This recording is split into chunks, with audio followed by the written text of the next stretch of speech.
Now I understand it's the turn for Assemblyman Englebright to come and say a few remarks on behalf of the legislature.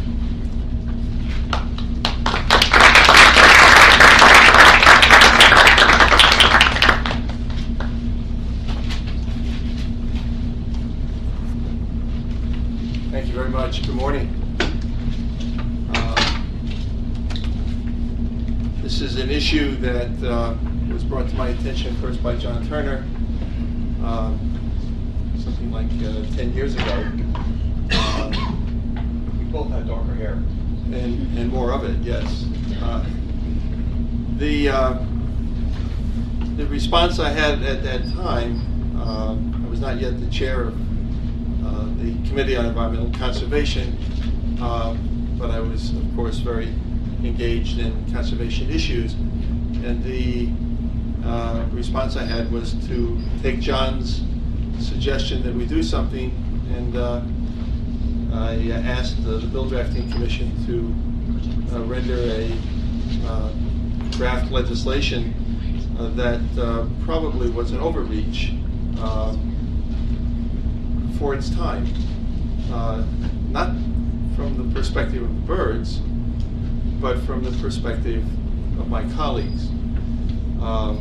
And the press, as soon as I had put the bill in, thought that this was a source of great mirth, and called me to the press. In this case was the Daily News, I believe. And I could tell from the questioning that he thought that this was an example of government out of control, that he was asking questions like, can you justify this given all of the other problems that we're having in the state? To take the time of the legislature to attend to something like this. Well, at that time, my own feeling was, yes, this is important enough, but that we could damage this issue by simply hanging out there and being a target and not being able to do anything. And I say not being able to do anything is because my friends in the Senate from the opposite political persuasion were not going to advance this concept at all in the then Republican-led Senate. So reluctantly, and you will remember, John, I called you up and I said I just don't think that it's a great idea to try to advance this, knowing that it will become a foil of ridicule, and the main message of the importance of preventing bird mortality and reducing, hopefully to zero, bird strikes into window glass was something that we needed to develop a different strategy. We talked about public education at that time. So let me just say, this conference today clearly fits within what we perceived at that time was a need. My compliments to the young people who are behind the organization of today's event. It's important to educate the public, and this conference should be followed by other educational outreach efforts. The reality is that birds are not only beautiful, but they are, in urban settings, in many cases, the only contact or the primary contact that the citizens have to being exposed to nature. And the worst thing that could happen would be to have a whole generation grow up and not be able to learn and admire and understand at some level the importance of the natural world, because that next generation, no matter how well we may do, that next generation better be prepared to take the baton of knowledge and make the next lap going forward. So within that context, I'm pleased to report that in last week's budget, we have $16 million for the zoos, botanical gardens, and aquariums program, which funds nature preserves as well. And these not-for-profit centers, I would suggest, would be useful outlets for the message of this conference as part of that educational outreach. The $16 million represents a significant contribution from the state's Environmental Protection Fund. And many of the organizations are urban-based, not all, not the nature preserves mostly, those are away from the cities, but for large segments of the population, I would encourage you to take this model of communication and share it through the forums that I'm sure if you asked will be available in places like the Bronx Zoo and the Buffalo Zoo, Sonnenberg Gardens, and so forth. So, just a thought, but I reflect on that based on the fact that we didn't start off so well because of the lack of empathy and understanding that was clearly evident from the line of questioning that I was receiving. But things are a little different now. We have a whole new cast of characters in the Senate, and I am the chair now of the Committee on Environmental Conservation. And so thank you for inviting me here. This is important. And we're not just going to say, oh, well, we're going to try to do something. In that context, last year, I sponsored legislation which was appropriately named the Birds and Bees Protection Act. We are still working on it, refining it. I'm open to suggestions, but some of those suggestions may come from this conference. This legislative initiative basically stands on the shoulders of what John had suggested to me a decade ago. We're going in a little differently this time. The effect may be better. Some of the things that it will require or move us in the direction of is prohibition. By the way, it deals with pollinators and links pollinator. We have a crisis, as I'm sure many of you know, in the pollinator field of nature. And birds and bees are linked together not just because they fly, but because they're both important for pollination. I'm thinking of hummingbirds in particular. So this chemical-drenched landscape that we have is a real problem. There's a colleague here at the university who told me that he was very alarmed, this is just a couple of years back, very alarmed that he had just driven to California and didn't have any bugs on the front of his car.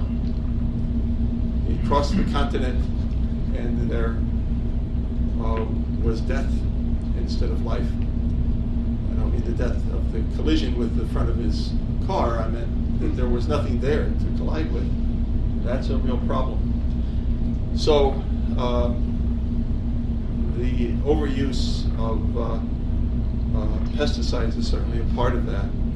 Also, this bill would require the Department of State to develop and distribute information to municipal governments regarding the importance of steady lights on towers designed to be noticed by aircraft.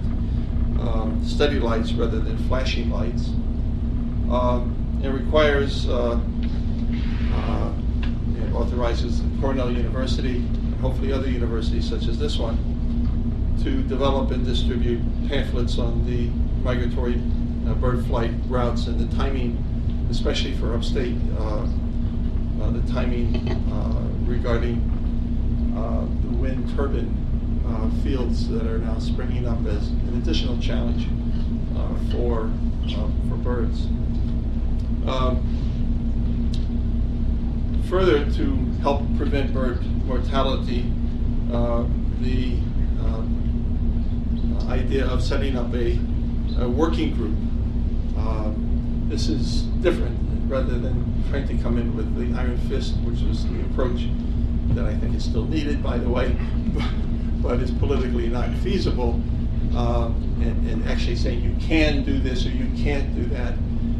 That's a top-down approach. The new strategy in the legislation is a softer, it's the velvet glove approach, and it's also bottom-up.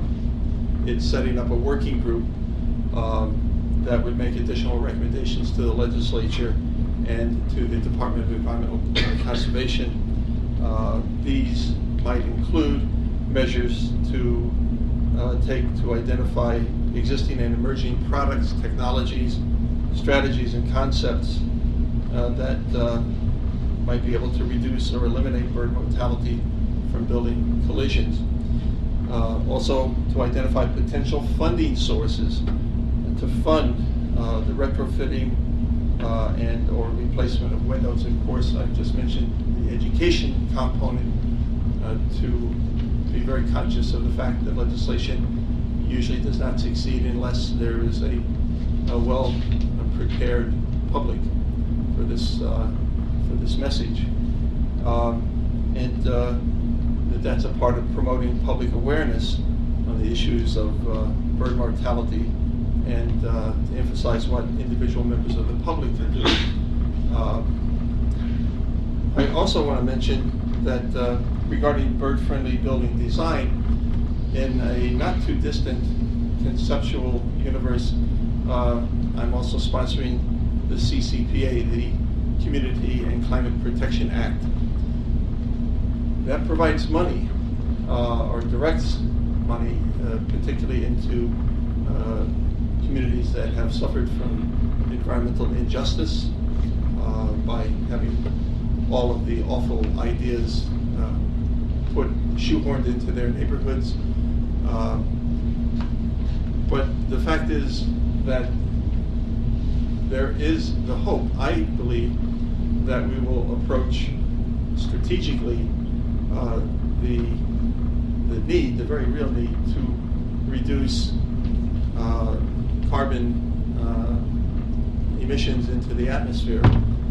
And as you look around, there's a lot of talk of the energy sector being something that is too often talked about as if it's the only sector that we should be paying attention to. In fact, the largest use of hydrocarbon fuels is for buildings. And what I see as the low-hanging fruit, if you will, of the first, among the first things that we should be working on is to simply insulate the buildings. Use less heat to begin with.